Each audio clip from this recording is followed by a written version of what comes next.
Welcome to Piper's Podcast, Piper's Pit Podcast. I got a great one for you today. I got a gentleman that from the Comedy Store, a great comedian. I met him at the Comedy Store. I'll get around to him in just a minute. Very special. Holy cow. Sting! We're going to talk about Sting someday. And I got the greatest super fan, impresario. You can't have him yet. No, you can't. Just a couple more things, and then you can. RowdyRowdyPiper.com. You can go on RowdyRowdyPiper.com right now. We had a hostile takeover. I got fucking hostile and took it over because it was run like shit. And it was abusing my fans. And I care. I will stop. I'll stop. I never cut off a autograph line. I'm never too busy for somebody that needs to say hi. Never. 41 years. You gave me 4 kids. You also gave me a wife of 32 years. But we'll talk about that later. Never talked about divorce, though. Murder, not divorce. Got a brand new What Would Roddy Piper Do t-shirt out. You got to get one because it gets my little girl through college. She's going to be a doctor, a psychologist. Why? Figure that out. And I love her. She's in her 2nd year. Brand new t-shirt. You know what? We got They Live masks now. I'm starting a whole new revolution here. I'm tired of being sitting back. I'm tired of sitting back. You know, I know. I got big black wings, and I know all you guys were mad at me for a while, and I deserved it. Not a problem. But I'm sorry, I'm just not the kind of guy that's going to cower. I'm going to die with a sword in my hand, and I'm going to say what I think I need to say, and I'll fight whoever needs to be fought. Only for money, though. Heidi Fleiss has nothing on me. I'm the total package. I wonder what Lex Luger's doing, man. Last time I saw him, he was all dried up like a lizard. I felt for the guy. That's a whole other thing. Sting is coming. Sting! I know. RowdyRowdyPiper.com, brand new graphic novel out. Roddy Piper Monster Killer. We started this, the last thing is, you work hard. And a lot of thinking goes in to creating a Hot Rod t-shirt. And then, once you create the t-shirt, it's not like you put it on the market. You got to go 7,000, 8,000 times with it on, any place in the world, take on all comers. Wish that other guy that had 500 fights was with me. He's a little low, but that's fine. And you got to make that. And so what happens is in the industry, rock and roll and every industry, they just happen to think that guys can just take the Hot Rod t-shirt and they can bootleg it and knock it off and, they make money and the guy that invented it gets nothing. It's kind of like what you did with the bands when everybody was just pirating music and stealing it. Those guys they work hard and they're creative. So what we've done, and go to RowdyRowdyPiper.com and called the Signature Edition. Each T-shirt now has my signature on it. I want you to go and take a look at it. It's the only real deal place you can get villain t-shirt, Hot Rod t-shirt.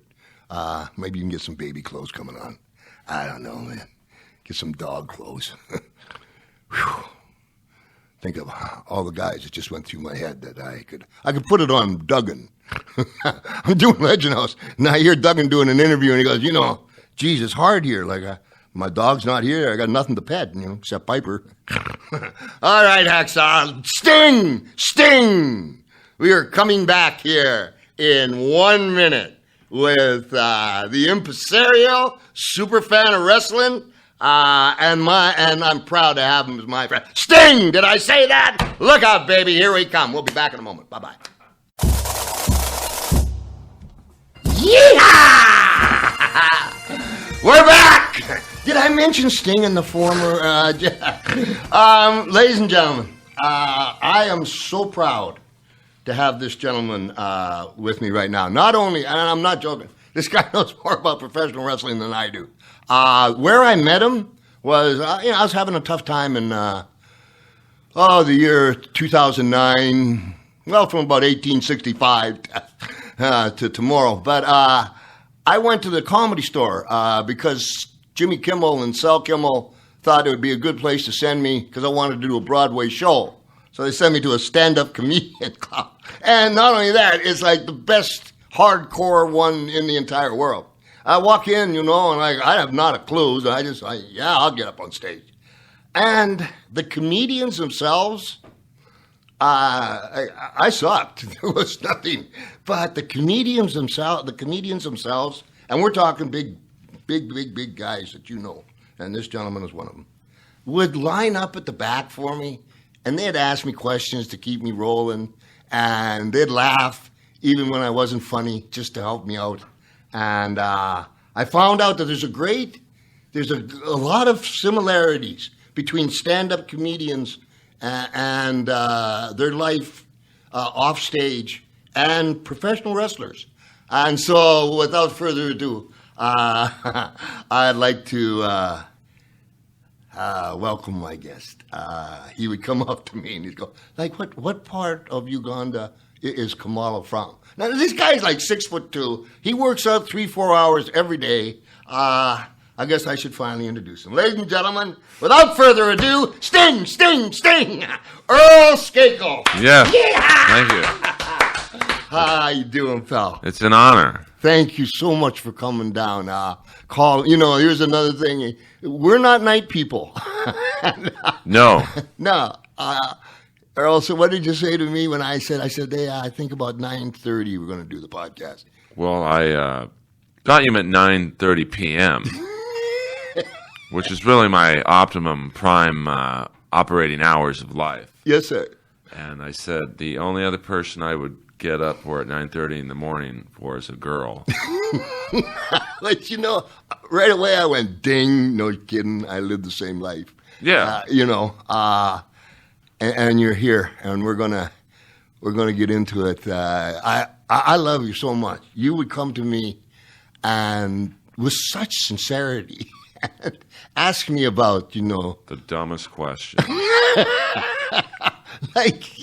He would ask me about Kamala and Africa. What was it, Buff? I think I asked you if Abdullah the Butcher was really from the Sudan. I think he's from Atlanta. Well, same thing. I'm going for Sudan. I'm not going to. I've been to his rib joint. It's great. I don't know. Yeah, I don't know what the health rating is, but And where is it? In Atlanta? Yeah, it's in Atlanta. And when I walked in, he was actually behind. He was cooking. He was cooking. And he sweats a lot. Yeah. So when he put his head over the grill, you got a little extra. I was tag partners with him. One time in Mid-Atlantic, I had to run out in the parking lot in the break. I was wrestling. He's going to be my tag partner. And he's in the van, and I opened the van, and he's got Krispy Kreme donuts in his face. I'm trying, and in any case, yeah. Abdullah Sweat with your ribs. Well, I mean, you were and are like a superhero to all the comics in the back. So it was literally like getting to meet Superman or the Incredible Hulk. And, where else can I ask anyone on this planet if Hakeem was really from Africa? I loved you. And finally, we got Sergeant Slaughter come down to the club one time, right? Yeah, no, it was you, Sergeant Slaughter, and I did a impromptu Ric Flair impression. Yes, holy cow! And to see you and Sergeant Slaughter giving me the "We're not worthy," bowing. That was probably the greatest moment of my comedy career, which tells you my career is. You're really great. Well, I mean, I'm okay. Yeah, you're great. And just before we get into Sting, it's like a Tourette's thing. Let's talk about, if you would, the whole Sting, and it's the first time, and correct me, first time I know of that Sting has come to the WWE. I think. Yeah, it is. It is, and I don't know if it was the Royal Rumble where Sting first started, but let's talk. I want your view, and you know what? Tell the truth, whatever you think. where he came in, and some people we call it a program, or he was coming in to be featured for the first time on the WWEFG. What was it? The Battle Royal? They came in. They had a couple vignettes because the younger fans of the WWE, they don't know who he is. Like, that's crazy for me to say. But if you're, I would say, maybe 25 and under, you think you're talking about the bass player from the Police. So, they introduced him, I don't think in the greatest way, but, some 30-second video of him and some crow cocking. And was this before, just about? This is before he actually debuted at Fastlane. During the, they had that angle where the Authority was fighting for power, and it was Dolph Ziggler and Seth Rollins. Yes. And Ziggler was the good guy, and he's about to get pinned by Rollins, and all of a sudden Sting walks out. And this is where the trouble hits. Okay. First of all, he had like 4 bald spots. Now, I'm a Sting guy.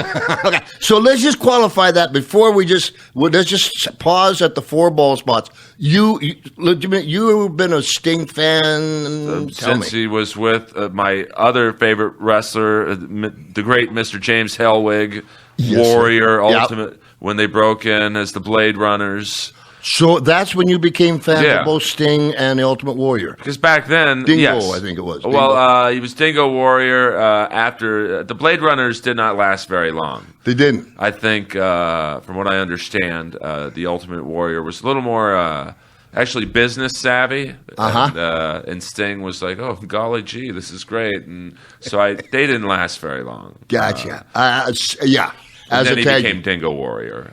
Okay, so that's when Jim Hellwig became Dingo Warrior, when he parted from what were they? They were the Blade Runners. Blade Runners. Okay, so they parted. Warrior, one of your favorites. I cried when he, legitimately? Oh, absolutely. When they did that tribute to him on Monday Night Raw, when all the whole roster came out in Warrior T-shirts and. Okay. It was like, wow, this is... Wow. Okay, so then, I love it. Because I had met him once, and he was incredibly nice, and I had heard that he was maybe not the nicest of people at times, and he couldn't have been nicer. So it made me an even bigger fan. And have you ever met Sting? That's on my bucket list. No, I have not. Okay, so then, all right, so you know where this guy's coming from. He's just, I'm no joke. No, that's exact. Thank you. Thank you, Earl. So, here we go. Did Sting did a couple of vignettes? And then he comes out at Fastlane, and it's like, 4 Jesus Christ, it's the WWE. You got fucking hair and makeup people back there. I mean... First of all, they had his makeup stop about maybe a little bit past the middle of his forehead. So there's like a gap with the bald spot. You got a bald spot in the back, 2 on the side. I mean, either Vince is trying to bury him by making him look like a fool, or someone was smoking marijuana with the Iron Sheik in the back. So he kind of waddles out. Puts Triple H in a Scorpion Death Drop. Ziggler wins the match, and then that was the setup for Sting and Triple H. Okay, so just for that piece there, you're saying in this day and age, that right? I haven't seen that, but that tells me something right away, that they didn't have any long-term plans. If that's clear. But when you saw that, were you that disappointed on his very first? Well, I thought. Sting is the only person to kind of give Vince McMahon the finger and say, I'm not coming. I don't care how much you're offering me. And, I think he's a reborn Christian. Yes, he is. So I'm sure it was, listen, you're not going to put me in a bra and panties match with Hornswoggle, and I'm not going to fucking be in a video with, Mark Henry and Mae Young giving birth to a hand. I'm good on that. You're good. I gotcha. So you have to admire him, I think, for going to TNA and Yeah, Boy, he stayed with it. That's so it's kind of like there was a fighter in the UFC, or the UFC was always trying to get Fedor, one of the greatest MMA fighters of all time, and he never went to the UFC, even though they offered him $5 million to fight Lesnar. Like, Vader? Fedor. F-E. Oh, Fedor. Yes, of course. I'm sure they did try and get Vader at one I point. gotta say, they tried to get Vader. No, yeah, I know who exactly you're talking about. So it's a similar. He's like, no thanks. I don't need the money. I make my thing in Russia, and I'm sure Sting was like, hey, I'm gonna go to TNA, wrestle once a week in the studio. I don't need. Yeah. So I admire him for that. And during the WCW Wars times, Sting was in there. Were you? Oh, I loved it. The Crow character, Yeah. which I think Scott Hall was the one who told him to change from Surfer Sting, which was probably a dated character, in the 90s. Yeah. And he carried WCW, I thought. You know what? That's why Ric Flair has been 16 times world champion, because it was only him and Sting down there, and what else are they going to do? Just keep swapping the belt back and forth. But they were so good together, like against each other. It was like, I'd rather watch this than, the WWE and the right before the wars started was kind of rough, And, Yeah. So I'd rather watch two guys for 3 years go at it than. And there was no knock to them. They're great. They're Flair. Of course. Yeah, they're great. So, okay. Bald spot, come in. He walked to the ring. It's like, oh boy. Do you think that was a Sting choice or? I mean, knowing what happened months later at WrestleMania, it was like, I can't believe he signed on for this program, but I'm assuming he really wanted the video rights and the merch rights. And hey, listen, I'm not against anyone making money, so Yeah. I just, I don't think the newer fans were probably like, who's this old guy in makeup? He can barely walk to the fucking ring. Well, tell me this. Now, sometimes if you have a situation, I'm talking as a pro wrestler. If I have a situation, when I came from WWF for the first time to Halloween Havoc, and I was a surprise. When I walked out very, very slow. And it was my choice, is what I was doing. Do you think that was a Sting choice, or was it the program that was laid out, that's what fit? I mean, I'm just a fan at the end of the day, so I don't know any of the inside back. I would think if you really wanted to make an impact, you have them come down from the rafters. Now, in all seriousness, and I don't know if they're scared ever since Owen Hart, like, we don't want to do that, but they made him look weak to me, and it's like, Gotcha. It's almost like knowing what happened after that they brought him in to shit on him.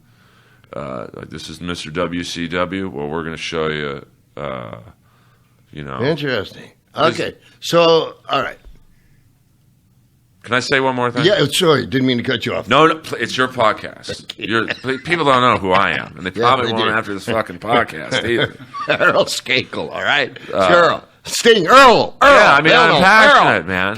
You had one chance to bring this guy in, make him look good. They're going to have him job to The Undertaker in a year at WrestleMania 32 in Dallas. So it's like, you could give him one win. I mean, he did an interview a couple years ago where they basically asked him, why have you never come here?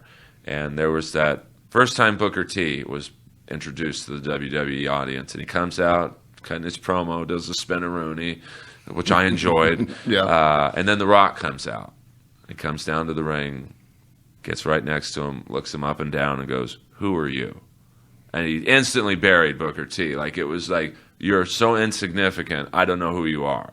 And I think Sting was like, that's not going to happen to me. And to me, that's exactly what happened to him.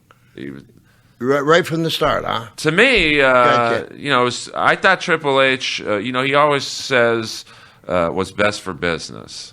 And to me, what's best for business is bringing in this guy in as Mr. WCW. Which he was. Making him a strong character. And instead, they just, buried him, to me. Okay, so let's just take it as it unfolded, with you.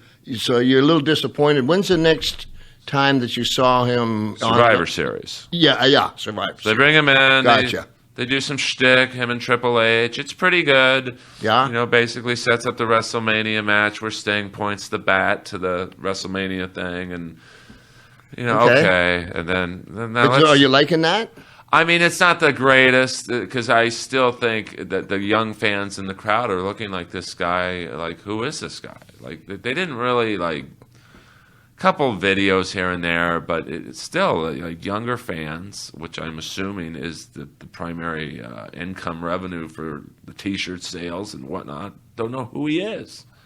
Gotcha. So did they get a big pop when Sting pointed the bat? He got a good pop, given that no one knew who he was.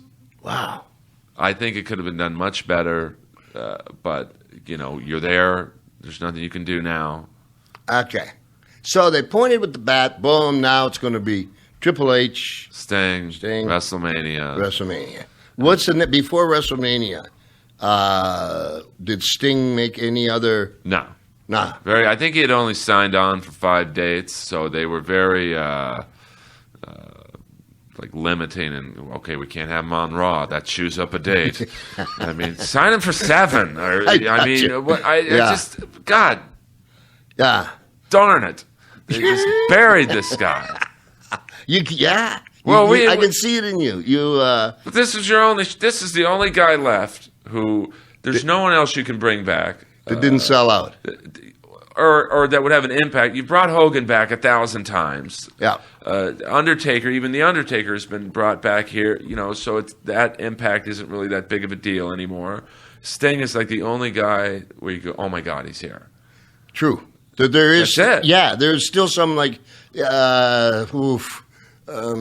professional pride, honor, legitimacy to the fact that he was on. You know, again, also WCW he stayed with. Then with TNA, he stayed on that side and wouldn't leave. So when he did come, I thought it was like, whoa. Yeah, I mean, it made almost like mainstream news. Like it was in newspapers. Like Sting finally signs with the WWE, and you know, it's a great opportunity. I mean, I wouldn't have put him in an angle with Triple H, but I know how that game works. Who would you have if you could have, just to get him warm up?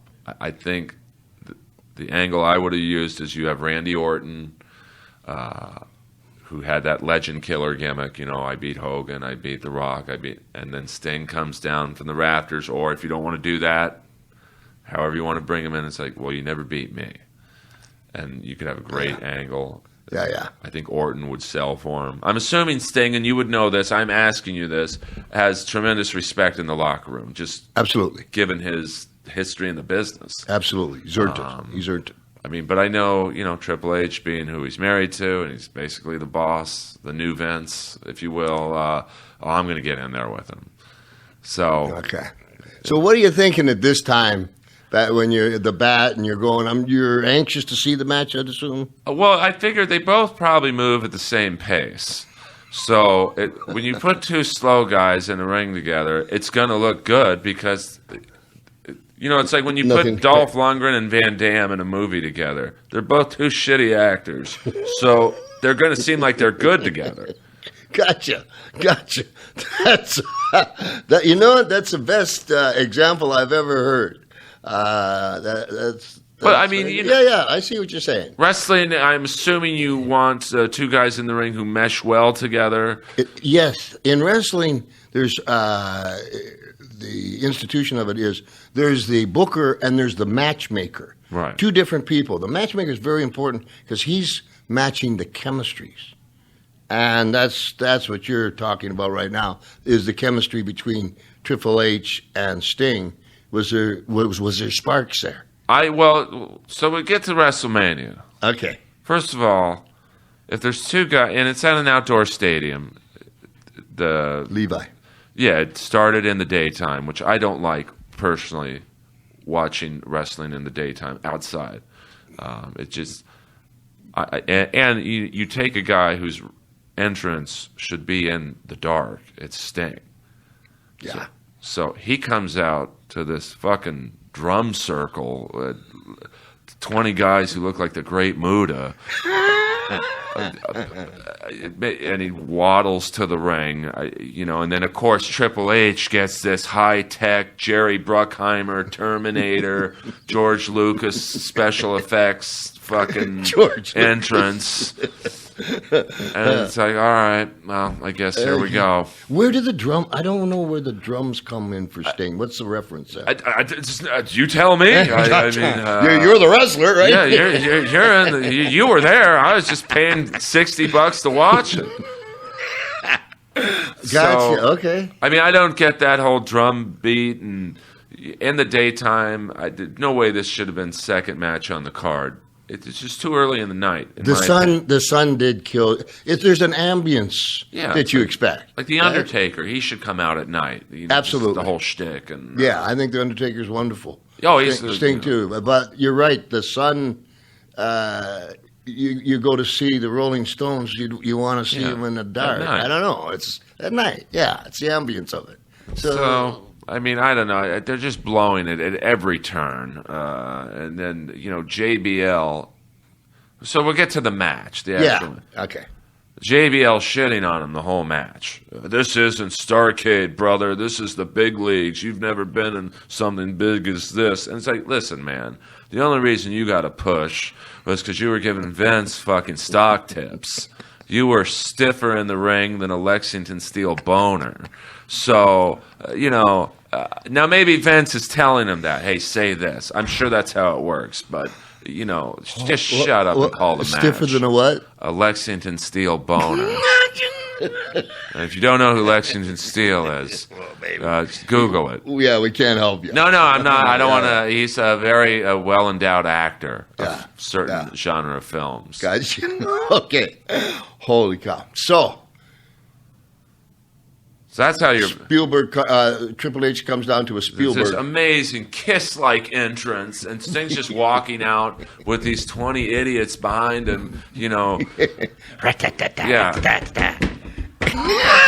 I'm expecting to Kamala. See I mean, get Kamala out there and he can't dance anymore. Okay.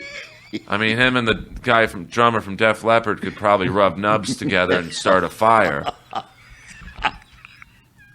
I'm bitter, man. No, I get it. I hear you. I want you to. I mean, you're going to get some phone calls from someone in Stamford, Connecticut after this, but you know what? I don't care. So then the match is the bell rings. Bell rings. Okay.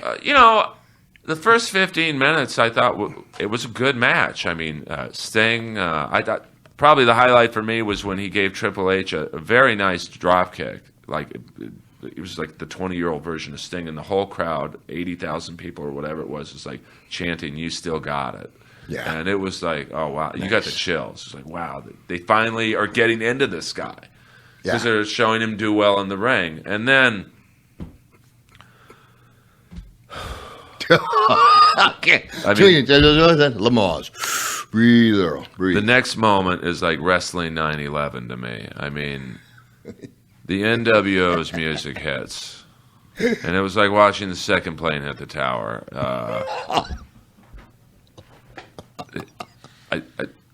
You didn't need these run-ins, and I hesitate to say run-ins because, first of all, you see Hall, and I'm a huge Scott Hall fan. I love the transformation, DDP yoga, all that. Yep. But this isn't about DDP yoga. You got this guy's first match in WWE. NWO music hits. Hogan, Hall, and Nash waddle out even slower than Sting walked out to the ring. Hogan's got 3 broken hips. Hall's, situation is what it is, and Nash looked like the faster of the 3, which is saying something. Now, in theory, they're coming out to save Sting from DX and Triple H. Well, I forgot DX came out first. Okay. Backtrack. DX comes out first. Got it. Road Dogg, Billy Gunn, and Six Pac. They looked worse than Hogan, Hall, and Nash. They just. You didn't need the run-ins. Didn't need the run-ins. In my opinion. And then Shawn Michaels comes out, does a super kick on Sting, which I kind of liked. I think if you just do the Michaels thing, okay, great. Yeah. Because Michaels and Sting, to my knowledge, had never been in a ring together. I don't think there was ever an opportunity. So. So you got it. Okay, so the weapons, wasn't there weapons brought down? Well, that's Triple H had the sledgehammer, Sting gets the bat, but here's the part that makes no sense at all, and you know this, being in WCW. Sting and the NWO Black and White were never fucking friends. No. They were never allies. Now, a lot of people, when I say that, come up to me and go, Earl, you know it's fictional, right? You know it's like, it's not real. Well, I tell you what. When I watch the movie Predator, Yeah. I know there's not an actual fucking alien shooting people in the trees. But I still like the storyline to match. Yeah. Gotcha. I know Carl Weathers and Bill Duke weren't actually killed by lasers hitting them in the head. But I want the storyline to sync up. Yeah. So for the money that you paid. Yeah, it's like seeing the NWO come and rescue Sting was like seeing the Crips rescue the Bloods. I got to take a break. We'll be right back to the Crips and the Bloods and WrestleMania 31. Boom. I remember when I was in Vegas, I did Tony and Tina's wedding. Right. And, God, I'm trying to think of the hotel I was in. It's a big one. Well, that narrows Downtown. down to 70. It was like, but I had a blast. The only thing in playing Vegas, will you play Vegas, Orleans Casino? Orleans Casino with Rob Schneider. Nice. I had a blast from the point of view is, you stay in the hotel and they give you a penthouse and you come down the elevator and you work at night and then you go back. But, after 6-7 weeks, it's, guy could drink a lot there. A lot there. A lot there. It's, it's, what do they say? What you do in Vegas stays in Vegas? Well, not necessarily. Not necessarily. Not according to OJ. Well, I love Vegas. There's all kinds of different options that you can get. If you want to go to Vegas and have a good time, there's I go to Vegas.com. If you go to Vegas.com, they give you all kinds of packages. Like if Earl was there, you could get a package to come and see you. Jeff Dunham. Yeah. They give you, I don't know, I got a sheet like $84 off the Bellagio, $56 off the Luxor, Caesar's Palace. They give you $99 off. It's good packages to come. You get to see who you might want to, who you want in your package, and you get the best prices. Well, I know who I want in my package. Who do you want in your package, bud? Ronda Rousey. Yeah, she's my girl. I know. She's beautiful. Hook it up. She goes to Vegas. Look it up. She goes to kick ass in Vegas. Yeah, she does. She breaks arms in Vegas. I go to watch her. Yeah, and then she goes dancing. I love her so much. I'd love to take her to Vegas. There's all kinds of great ways to book things in Vegas. But if you want to, go to Vegas.com. Because if you go to Vegas.com right now and you click on the microphone on the top right corner and you enter the code PIPER, P-I-P-E-R, then you will receive 10% off everything but hotel air packages. And that's Vegas.com. You click on the microphone and get your bonus savings by using the secret code.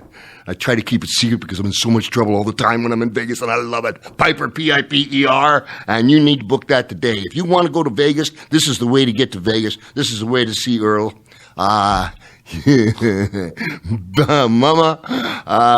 leave Mama at home. There's You'll a have secret a blast. code if you put in Skakel on the top right-hand corner. Yes. You get $20 off at the green door. Nice. I love it. I love Vegas. Vegas.com. You'll have a blast there. If you just need to get away, it's a good place to do it. And you can say hello to Buff Bagwell there. That's where his home base of operation is. I heard he's coming out of Vegas now. If you want it, I'm not sure he's part of the package with Vegas.com. I don't think he is. No, but you could say hi to Buff. You got all kinds of stuff you could do in Vegas.com. I You're the JoJo the dog face boy. 1/10 of a dime, 10 cents. I think you could find Buff on the back page escort section. Possibly anything goes in Vegas. $5,000 for the week. Yeah, I love them. And the fact they take care of the show. So listen, you guys, if you want to go to Vegas, Okay, this is what you do again. Go to Vegas.com right now, and you go to the microphone on the top right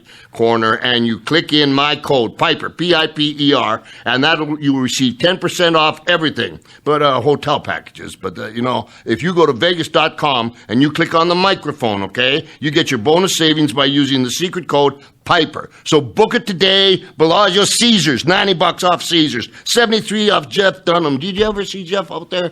I'm so self-absorbed and selfish, I don't watch other comics. You and me both, but I don't watch other wrestlers. But I like Jeff. Because you like doing wrestling. Oh, Jeff Dunham's great. I mean, he's one of the top comics in the world. And that's great. Then Carrot Top.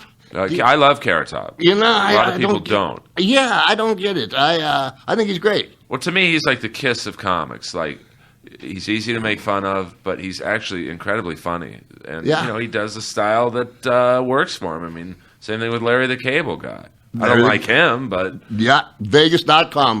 Put in Piper, get your secret package. Love you to death. We need bagpipes today.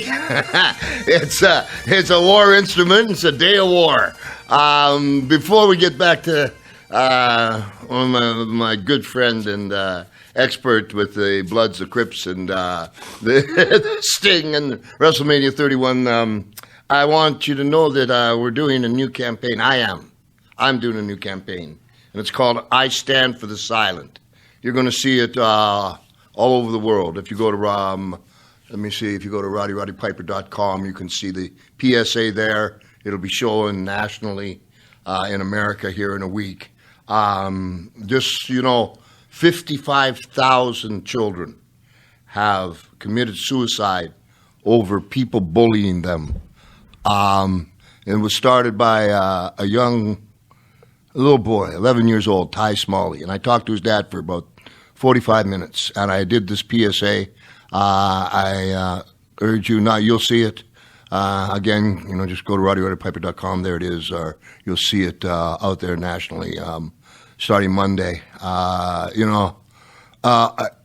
It's 22 kids a day now. Almost a child an hour is killing themselves because of being bullied. Where are the dads? So I took it personal. We're going to fix that one as much as I can do anyway. And I would urge you to do what you can do. If your son's getting bullied, get out there in the front line and figure it out. Or call us, and we'll all figure it out. All right.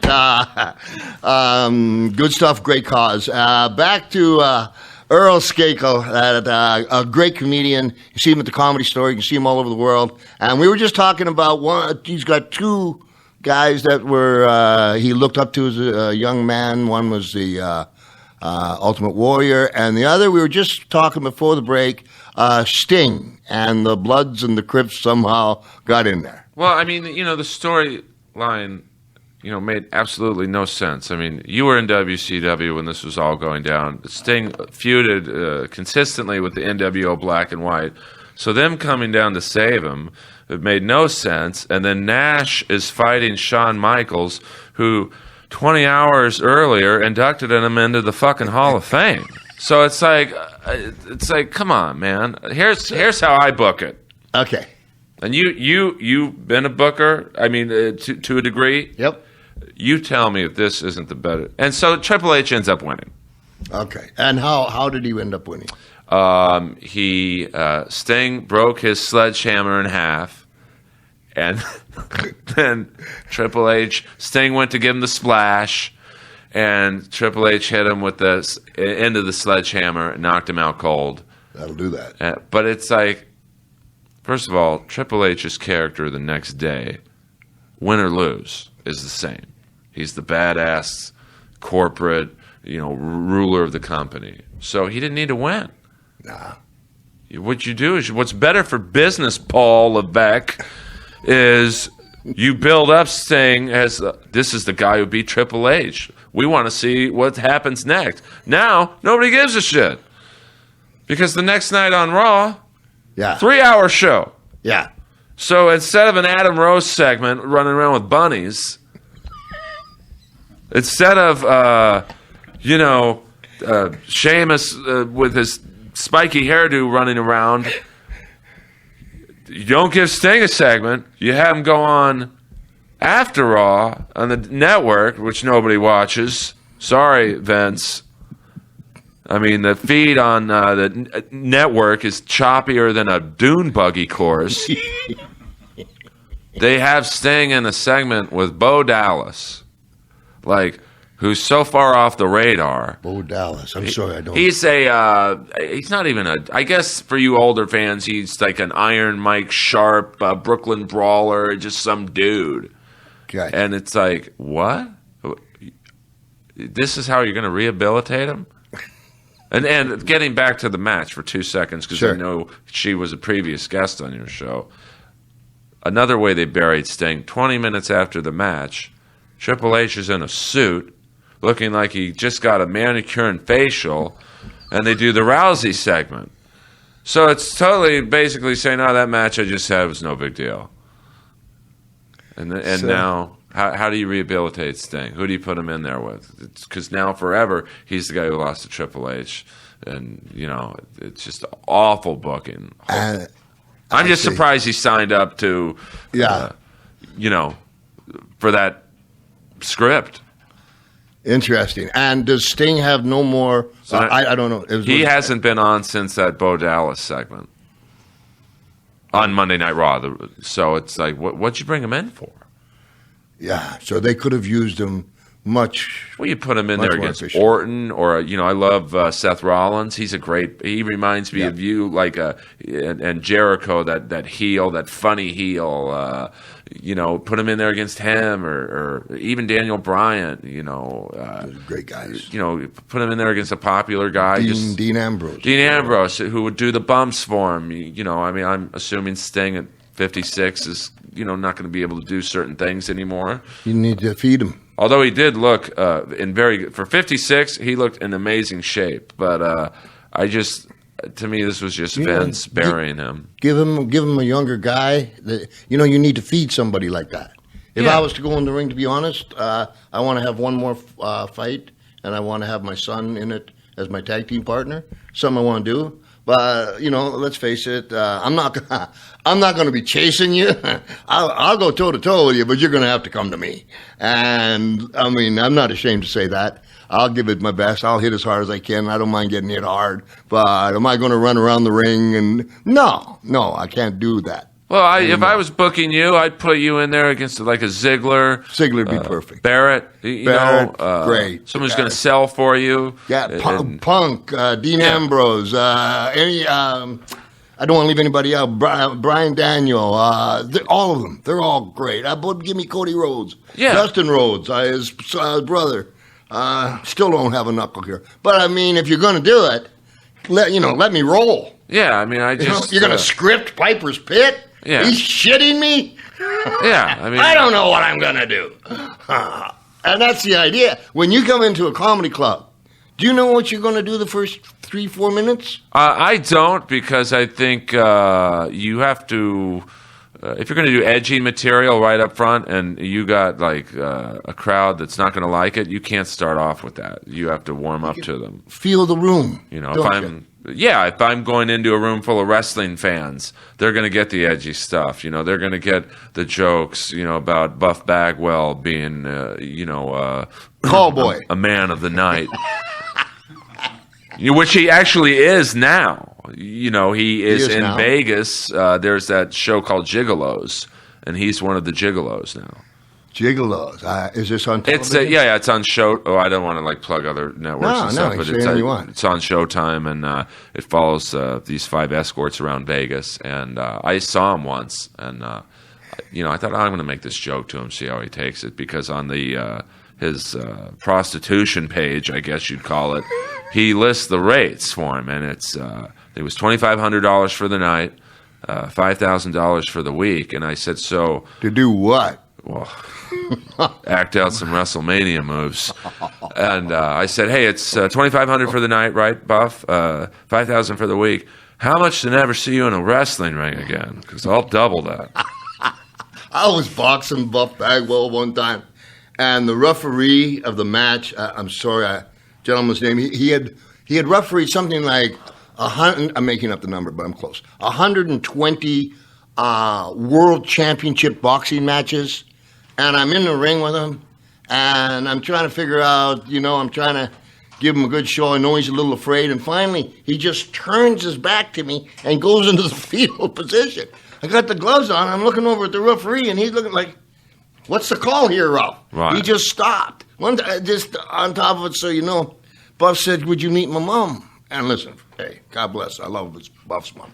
And sure I will. I'll come out and meet Mom, and Buff had bought her some beautiful jewelry. It was diamonds and a name, and she showed it to me, and it said, "Fuck you." Oh, great. Yeah, so, I don't know what I could possibly want for $5,000 from anybody. Well, But not wanting to put you on the spot, I know you can handle any spot. Sure. I've got. I love the town of Boston. I was just there. They have some. I had a lot of fights in Boston. Some actually in the ring. right. I have a gentleman, Russ from Boston. Are you there? I am here, Hot Rod. Well, what an honor it is to speak to you today. I've been such a fan for so long. I have your book. I've seen all your shoot tapes, and I just Thank you. Man, Boston loves you, man. You're awesome. You're like the biggest villain, and now you're like the most beloved. I mean, only you could do that, right? I love you too. In the studio, Earl Skakel, a great comedian. We've been talking about WrestleMania 31 and Sting coming in and the whole. Did you happen to watch that? Are you up on? Yeah, I did. I enjoyed it. You know what? Beforehand, I was expecting, just I didn't know what to expect. But when I saw everybody come out and the NWO and DX, and the word that came to mind after, I was talking with my friends about it, I says that was fun, and that is what it's all about. It was just fun. It was good. It was, it was just fun, and I really enjoyed it, and I thought it was time for Sting to make an appearance. Nice, Earl. Earl, when he was just telling us. Was a big fan of the Ultimate Warrior and Sting growing up, Earl. Sure. And we were just talking, you don't find it as quite as much fun as Russ? Well, I just thought it's the last time you have a shot at having that, oh my God, he's here moment. And it was fun to see all those guys in the ring together, but it just made no sense, and they were never aligned, and to me, if you really want the biggest pop, you have DX, NWO all come out. They beat the shit out of Sting, and then Goldberg's music hits, and that's someone who's more aligned with WCW, and that's how you do it. Were you disappointed, Russ, at all in the way that they used Sting? Well, I enjoyed it. I didn't think it was perfect. I enjoyed it very much.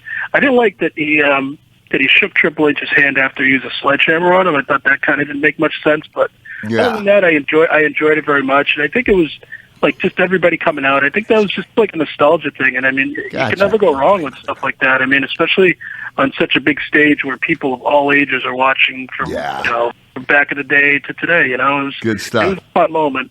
Good stuff. Thank you for calling in. I appreciate it, and I love you too. I love Boston. Say hi to everybody there for me. Okay, Earl. We have another caller, Tom, from Canada. It's a large city. Are you there, Tom? I am. Good. Nice to speak with you, Mr. Piper. It's an honor. God bless. Pleasure. Whereabouts in Canada are you from? I'm from a small town called Ladner, just outside of Vancouver. Outstanding. So I've got my good friend, great stand-up comedian Earl Skakel with us, and we've been talking about Sting. And did you see WrestleMania 31? I did, sir. You did. And are you a Sting fan? I did, yes, and Rob. Yeah, I am a Sting fan from the time I was a child.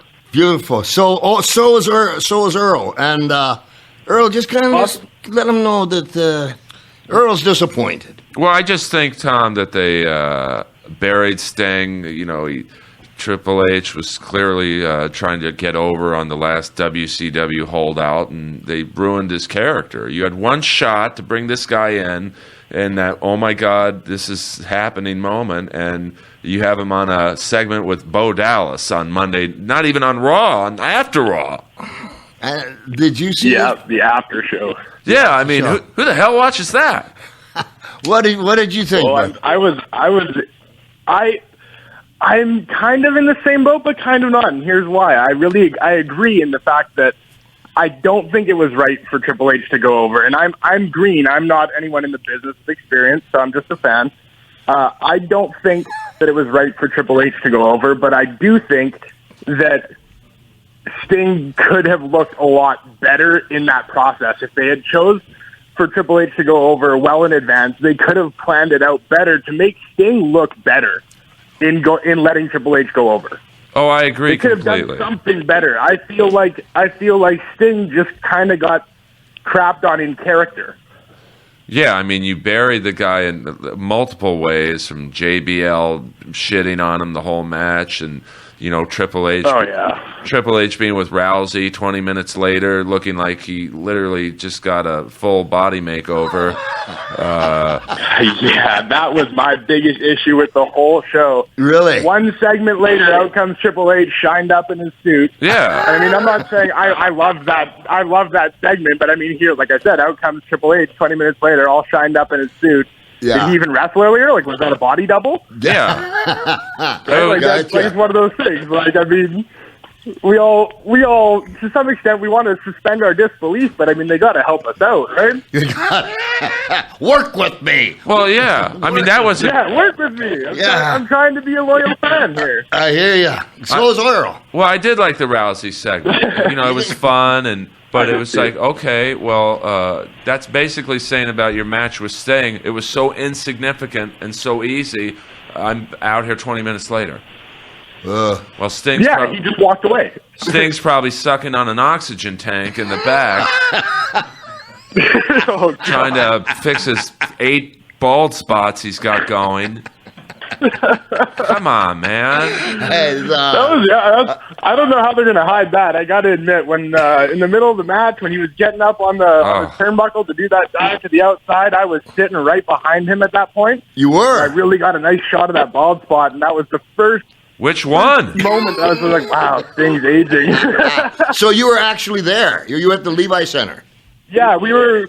My father and I sat 7th row at Levi's Center, yeah. Oh, yeah, just on the side that hard camera would be looking at. Gotcha. You even know the terminology. Yeah. Side the hard camera's looking at. Gotcha. Yep. This guy's a mark. He's great. Good stuff. Good stuff. So you're in agreement with Earl then. A little disappointed. Yes, I am. Yeah. Good stuff, bud. Listen, thanks for calling in. Call in again. I love to. Thank you very much. Yeah, I always like to hear both sides of it. We just got a lot of people calling in. I love you with all my heart. You keep on rolling, bud. Good stuff. Thank you very much, Mr. Piper. You and Earl, take care. You too, buddy. Take care. We have another caller. It's a hotbed of topic. Hotbed topic, I'm telling you.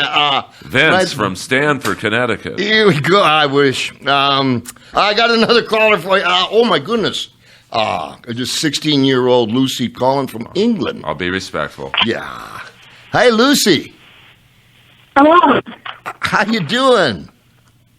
I'm all right, thanks. For you? Good. Thanks for calling in. My goodness gracious. I love it over in England. What part do you live in of England? I live in the north. Nice. I live, Nice. close spot called Cumbria. Yeah, I in Manchester in the hotel there, 3 o'clock in the morning, I made a wrong turn and walked out in the middle of the hallway naked, thinking I was going to the bathroom. But you probably know that. If you live in England, everybody knows that story. I've got a great stand-up comedian with me, Earl Skakel. We were just talking about Sting and WrestleMania Day. Were you a Sting fan? I am, yeah. I think Sting's Yeah. great. I think, yeah. Me too. He's great for WCW. Did you get a chance to watch him at WrestleMania 31? I did indeed. I stayed up until 4 a.m. to watch that. I thought it was great. Bless your heart. So it thrilled you when he come on down and him and Triple H you loved it all? Yeah. Yeah. But the thing that I was just thinking was the finish just really confused me a bit. You know what I mean? Good for you. Yes, I do know what you mean. So tell me, Lucy, what what was the confusion on your part? Well, I remember Sting cut a promo. It was sometime before WrestleMania, and he specifically said, it's not about WCW versus WWE anymore. It's just me signing up to the authority.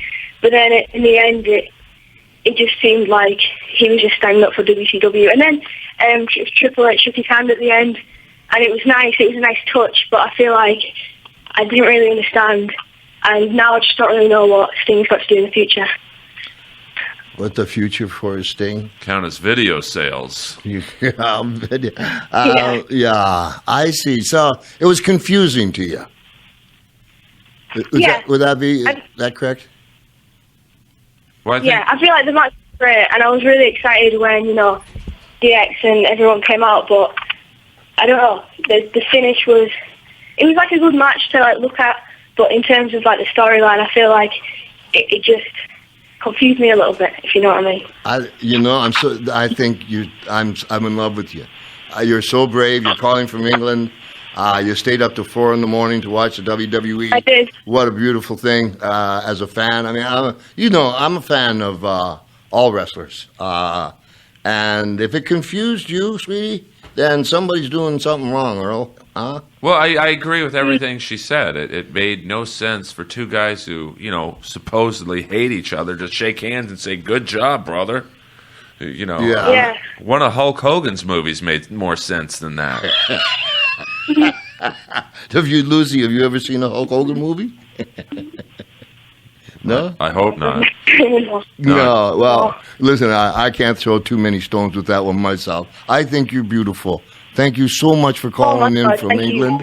And next time I come over there, Thank you very much. Thank you very much for taking your time to speak to me. It means a lot.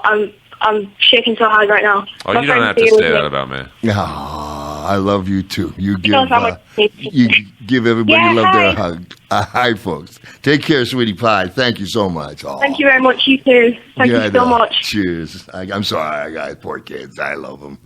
You and I were talking off the air, Earl, about when the Warrior was on the outs and the YouTube videos he would do. Oh, they're the best. He'd rant for I don't know how long. I mean, he's got one about an hour and 30 minutes where he just dumps on Hogan the whole time, and it is the greatest YouTube video ever.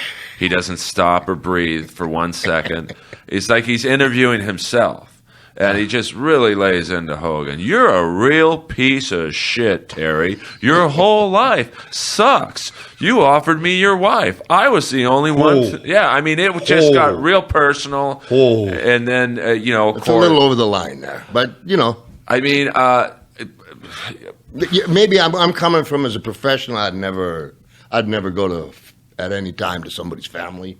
I myself, actually, Hogan and I get along now, but he helps me, sends me these little messages each day of hope, give me some kind of hope to live on. But I just saying that when a guy starts talking about your family, in my day, 24 hours, we clean that right up.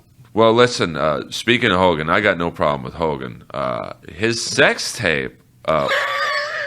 You're such an asshole. No, his sex tape. This is. I don't know if a lot of people know this about Hulk Hogan's sex tape. It's a lot like his in-ring work. A couple basic moves and a shitty finish, and he comes. And I think Brutus Beefcake was around. The barber, the disciple, booty man, whatever he's known by. I'm not touching that. But to get back to Warrior, I liked Warrior because he kept it real. I mean, I probably shouldn't have said the stuff about the family. Nah. But here's what I don't like. They bring him in, Hall of Fame. It's common knowledge to me, and obviously to you, everyone hated him there for the most part. You know, Yes. they put out an 8-part DVD, The Self-Destruction of the Ultimate Warrior, basically shitting on the guy. He was horrible in the ring. He was this, he was that. He couldn't work. He you know, Bobby Heenan's ripping into him, Triple H ripping into him. I mean, the most positive part about him in that was Christian's impression of him, talking about 9/11 and the planes coming, tear down the cockpit doors. I mean, the Warrior was ahead of the curve on 9/11. He was.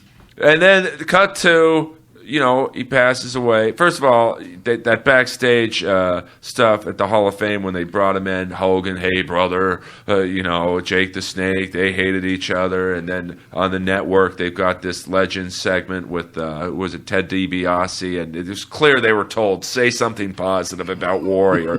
Well, Ted, $1 Million Man, you guys had some great matches. What do you think about the Warrior? And just steam coming from his head. He was great. Which seemed about as sincere as Hogan doing his shtick for Macho Man, which was another crazy thing. They hated each other, and he's inducting him into the Hall of Fame. You know, it's just. And then I got to get this off my chest because I know we're on time constraints. No, I love you. February, as we know, is Black History Month, where people pay tribute, and the WWE has balls as big as this building to do a Black History Month tribute. Let's just for a second look at some of the characters, how African Americans have been portrayed in the WWE. First of all, you had the Junkyard Dog, who came to the ring in a fucking dog collar, running around on all fours, going, ruff, ruff, ruff, ruff. Who gonna beat that junkyard dog? Who Yeah. gonna beat that dog? Well, someone in a spelling bee. Then you got Slick, the jive-talking pimp. You know, my brothers. You got him turning the one-man gang into a jive-talking guy named Hakeem. You've got, you know, Kamala, the Ugandan giant, who's so stupid as his character. Buy his single on YouTube, Push It. You talk about keeping it real. He can't communicate other than slapping his belly to Kimchi. Kimchi. And you know, what are the other, some of the other, you know... Do you know who Kimchi was? I don't, because he never... I think he was Harvey Whippleton. Oh, really? Yeah, I won't bet the ranch on. I'm pretty close. I think Kimchi was Harvey Whippleton. Well, I remember, and you cut me off if we're running. No, go. I love you. My dad knew the great wrestling referee, the Count Billy Varga. Absolutely. My dad was very good friends with him. Long story Good short, man. he takes us to the Olympic Auditorium. And this shows you how crazy my dad was. My dad goes off with Count Billy Vargas somewhere. It leaves me in a WWF at the time backstage area, just running around. Thank God Sandusky wasn't in the program. Sandusky. And I don't know where others were. PP. You had to go to the bathroom. I see Kamala and Harvey Whippleman talking to each other, and they're dressed in normal clothes, and they look at me, and Kamala signals me over, and he's like, "What's your name, young man?" And I'm looking up at him like I'm looking at like the Empire State Building. It was like like you meeting a superhero, and I'm like, "What are you doing speaking English?" And he's like, "What do you mean, young man? My name's Jim." And I'm like, "No, it's not. It's Kamala." What are you wearing khakis and a Lacoste shirt for? And what is Kimchi, white with a beard, speaking perfect English to me? That's when I thought, wrestling might not be, it might not be real. There's that word. Well, I mean... No. I meant... Say what you need. That was like really my first, like, oh. And then the Iron Sheik got caught with Hacksaw Jim Duggan smoke. I'm like, what are the good guy and the bad guys doing driving together? You mean Kamala's from South Carolina? I thought he was from the deepest, darkest jungles of Africa. Well, same difference, but I mean... Gotcha. Gotcha. But can I clarify something? Please. When I said wrestling, Please clarify. Oh, hey, right now I got a shotgun in my mouth, but it's okay. I love it. So does Vince. He's trying to figure out if he's got someone in Beverly Hills right now who could put out a hit on me. We're on Black History Month. But go ahead, clarify. When I said wrestling isn't real, wrestlers are the most amazing athletes ever. The stunts are real. The moves are real. So I did not mean. I got you. Thank you. Fake it. That's an old school thing that in my day, if you said that wrestling wasn't real, I'll come right across the bar at you, instant. Oh, I don't. But that's. I haven't evolved. Well, I haven't either. I hurt all over. So that's but you're right. They've come out as sports entertainment, and it's lost that edge.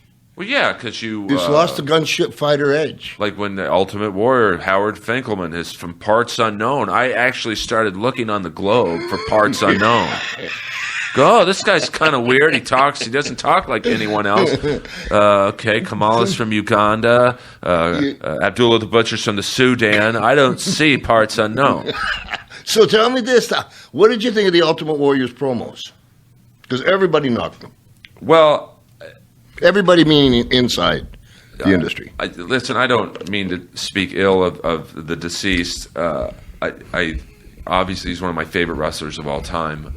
I think he thought he was probably a little smarter than he was, talking about, the rainforest coming in from the light of the apocalypse. And it's like, listen, man. When the warriors come down from the sky and the heavens. Yeah, Hulk Hogan, tear down the cockpit doors. Assume the position. And it's like, what the? You're talking to wrestling fans. These people, a lot of them don't know what 2 + 2 is. You're talking. I'm one of them. Don't get me wrong. I'm not. Yeah. No. It's like, what the hell are you talking about? Now I tell you though, and it's okay for us to disagree. I heard it a lot, and I heard it from Heenan. I heard it from.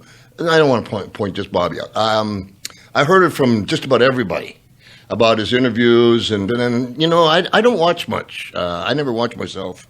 I hate myself, and I don't watch wrestling much. There's a reason for that. We'll get into it some other time. So I thought, well, let me listen to Ultimate Warrior, and I listened to his promos. I went, wait a second, you guys got a wrong take on this. Ultimate Warrior's promos are for little boys. They're for little boys that believe there's dragons and when the gods come down, they weren't supposed to make any sense. They were just, he was huge and he had like a lime green thing, the tassels, and the hair and my little warriors. And so it's almost like, Puff the Magic Dragon lived by the sea, kind of thing. And the warriors' interviews were in key for the merchandising he was selling. Right. And I don't think anybody, including Vince, really realized that. The only thing they realized is that it was working. Well, yeah, I mean, here's the thing. In that DVD they put out, a couple of years ago mocking him, oh, he's a bad wrestler. His interviews made no sense. But you know what? 20 years later, we're still talking about his interviews. You're not talking about... yes, sir. Tugboats interviews. I mean, I don't know what Earthquake. You're not. No, but I mean, you're not talking about Dino Bravo's interviews. You're not talking about. The reference note. Stay with the reference note. And Pip Kipsey, and the early days, we'd do 3 weeks of television in one day, and like 5, 6 o'clock in the evening in the bathroom, there'd be about 3 inches of water, no toilet paper, and there'd be shit all up and down the wall from where Tugboat and Earthquake and all those had to, do their constitutional rights. So as the Ravens tell me to wound it up. It was a little stiff, okay? So I understand what you mean. But I mean, my hope, just to wrap up that point, is just like we still, he may not have been the greatest technical wrestler. His promos were a little nonsensical, but we still talk about him. Like Rick Rude's another one who you still talk about his promos. Yeah. All you fat, lazy lizards. He was great. One of my favorite heels, other than you. Just that attitude, and Heenan being the comical sidekick. So I think, I'm a big Kiss fan. Kiss is probably the worst band musically to ever get in the Hall of Fame. But you can name a lot of their songs. You can't name 2 Nirvana songs. You can't. And they were musically superior. So I like the guys who are more about the image than the actual ability. So, but to wind up the Black History Month. Oh! Help me out here. So just, what was it? Virgil? Were you a Virgil fan? I tried to help Virgil out. Well, I don't think the Lord and all of his disciples could help Virgil out. But there's another black character, like, I don't want to say it. Ted DiBiase's yes, massa, Mr. DiBiase. And I get the character, Sure. Funny for the time, but you're going to run a Black History trailer with Virgil in a tuxedo picking up $100 bills out of the Dynamite Kid's mouth.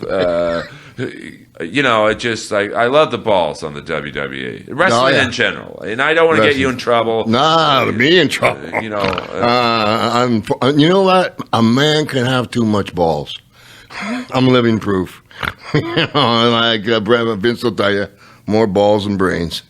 Well, I mean, I got a great story if we can wrap it up. Go. I won't mention names. Go ahead. Because, I've been doing comedy for 15 years, and someone from the WWE saw me once, and they actually flew me out to Connecticut.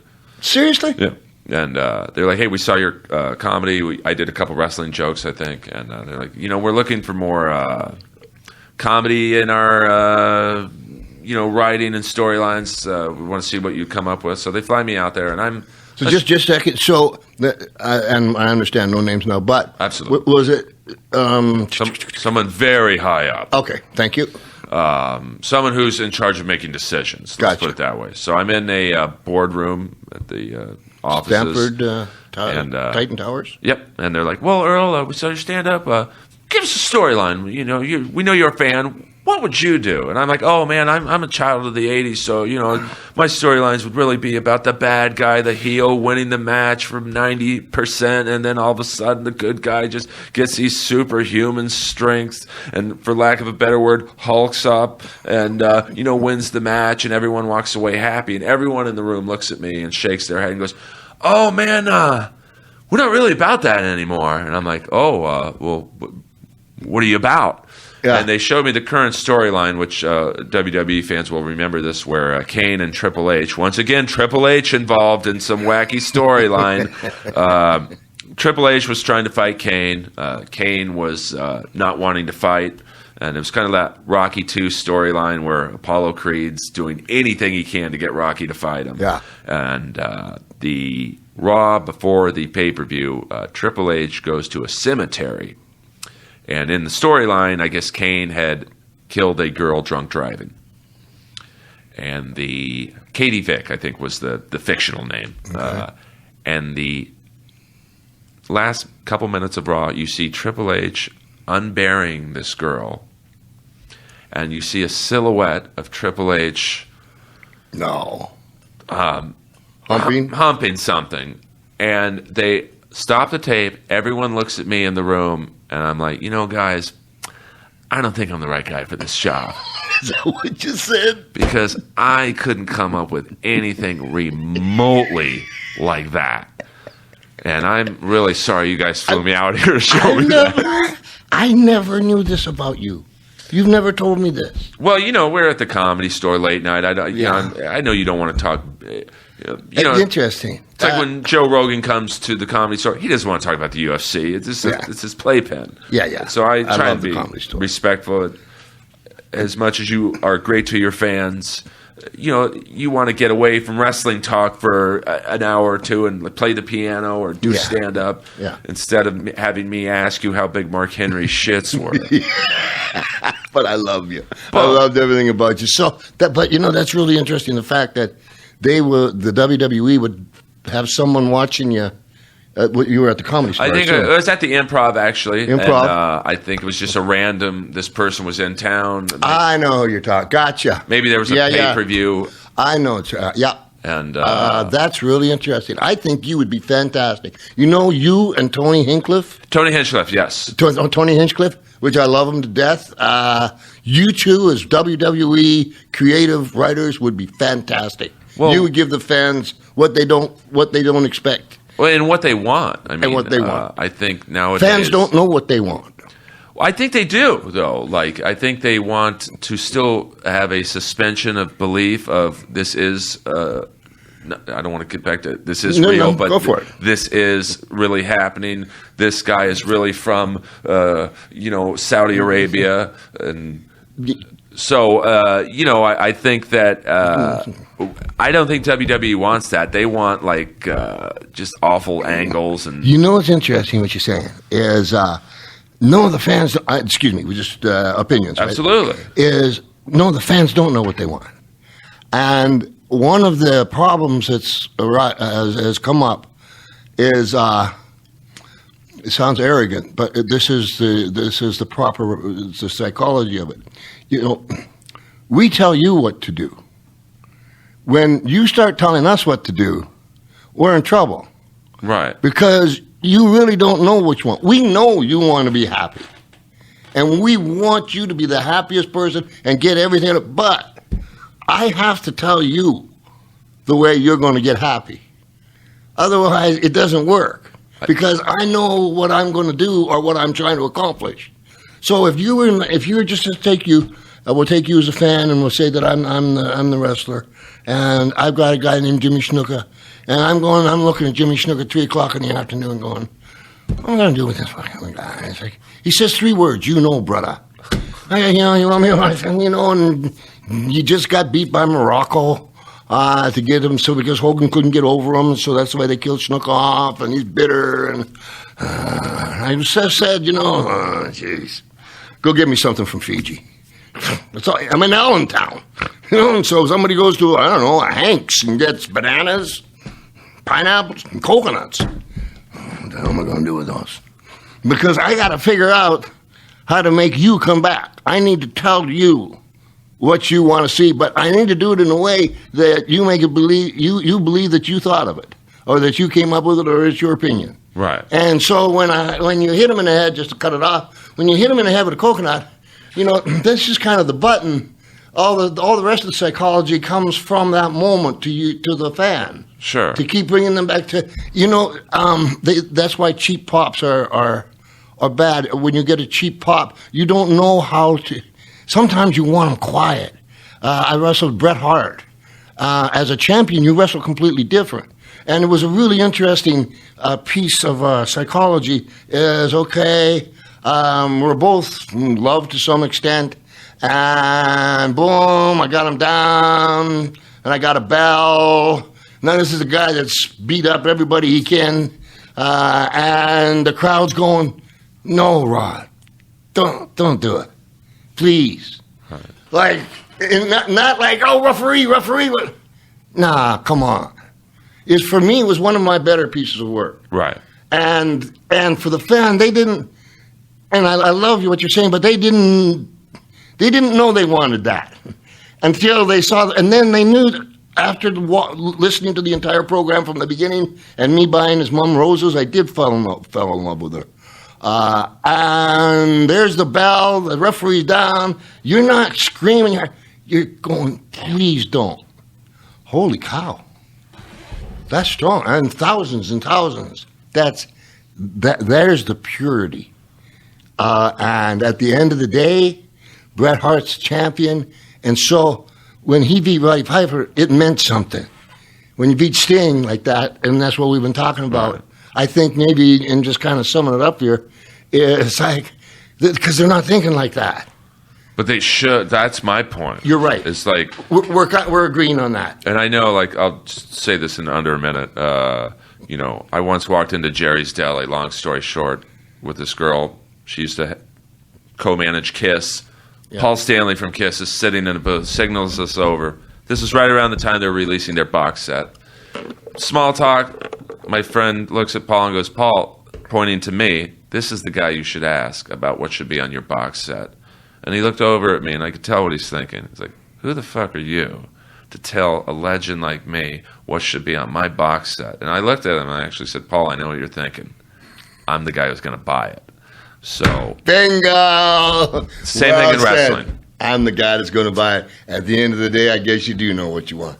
Well, I mean, I'm the guy who's going to order WrestleMania, buy the network, watch your show, Legends House. That you, I mean, I don't think you're on it now, but I'm going to watch it. So listen to the people who are going to watch it versus some bean counter who's just up Triple H's ass. Go, hey, we think you should go over Sting because, well, you're Triple H. Well, I would be in that room going, listen, man, I'm not up anyone's ass in this room because I got more money than most everyone in this room.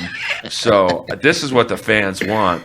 Give it to them to some degree. Yeah. It was such a pleasure to have you on. Well, listen. Somebody telling the truth about an industry we all love. Well, no, I get it. Listen, I'm sure it's hard for you to like say certain things because you're going to work with the WWE in the future. I'm not. Definitely not as a writer. Jesus Christ. That is not hard for me. What the hard part for me is the transition they made to entertainment. It's always been entertainment. But I think that they've lost, and not just the WWE, I think the professional wrestling industry has lost a little bit of its magic, a little bit of its charisma, because they're not learning their craft properly. And that's the part that bothers me. I mean, what bothers me is there's no competition for WWE. So it's pretty much, this is what you're going to get. If you don't like it, don't buy it. But gotcha. The danger in that process is someday people are going to listen to you and they're not going to buy it. And then bingo. You're losing. Well said. You know, yeah, at the end of the day, I understand this too. You are the boss. The people, God bless you for giving me 4 kids. You know, I'm paying for it. I bought the Hot Rod shirts. I bought the They Live DVDs. I buy the Villain shirt. You know. And you got a bottle of Rowdy Piper soda pop in front of you. That I'm not even going to open. It's going in my refrigerator. It's so cool. Go to rowdypiper.com and buy some fucking merchandise. I don't get a cut of this, by the way. I'm going to go on. You know, I said, hey, Roddy, I like the shirt you have on. He said, I'll give you one. I said, I'm going to buy it. So, you know. Thank you for being here, bud. You fans out here, you sit there and say you love this man. Buy something from him. And not because he needs the money, but because it's just a sign of respect. I love you. I love you with all my heart, and I so much for being here. No, thank you. Your opinion, everything about it. You know, if you ever get a chance to see Earl Skakel, a guy at the Comedy Store, he's there just about every night, kind of playing sometimes. Working at the Comedy Store. Can I just mention my podcast name? Please. No. Everything about it. It's the only thing I want to plug other than Trish Stratus. Please come back. No, I will. I mean, we haven't even approached the surface about the Billy and Chuck gay wedding angle. I love it. Rico is the gay wedding organizer. That guy was... Talk about a guy. I mean, I will say this, and I know we're time consuming. Eric Bischoff as the gay wedding minister was maybe the greatest piece of acting I've ever seen. And Umaga dropping Stephanie was a whole thing. I do have a podcast just called Inappropriate Earl. Okay, so Inappropriate Earl, and where can I find it? iTunes and SoundCloud, and I basically interview people. Could I come on? Oh, I would be humbled and honored. I've had. Why don't we do that one next? Yeah. I've had one wrestler on it, the great WCW champ David Arquette.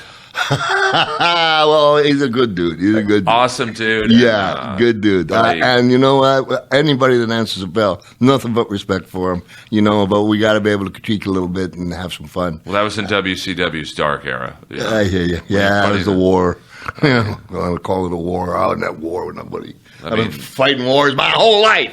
Earl, what's the name of the podcast? Just Inappropriate Earl. Inappropriate Earl. His next guest is going to be Roddy Piper because he's invited himself. I'm going to follow him home. I love you with all my heart. Listen, I stand for the silent. We got to do something about that. But we're going to have to, please come back. Oh, you are a legend. No, seriously, that term is very overused. You know, you literally are a living legend, and I don't mean Larry Zbyszko, please. How did he get in the WWE Hall of Fame? What are the qualifications? Yeah, I don't know. Jim Carrey put him down. Well, I might get into the Hall of Fame at some point. I mean, Frankie and Coco Beware. Jesus Christ. I mean, let's have a little bit of legitimacy. Need Ivan Koloff in there, too. You are a living legend. It's beyond an honor. I love you, Sue. We'll be back next week. I love you all. Really honored. Great stuff. See you next week on Piper's Pit Pod. Stay strong. Stay correct. For those who love us, may God bless. For those who don't, may God turn their hearts. If He can't turn their hearts, may He turn their ankles so we recognize them by their limp. Goodbye.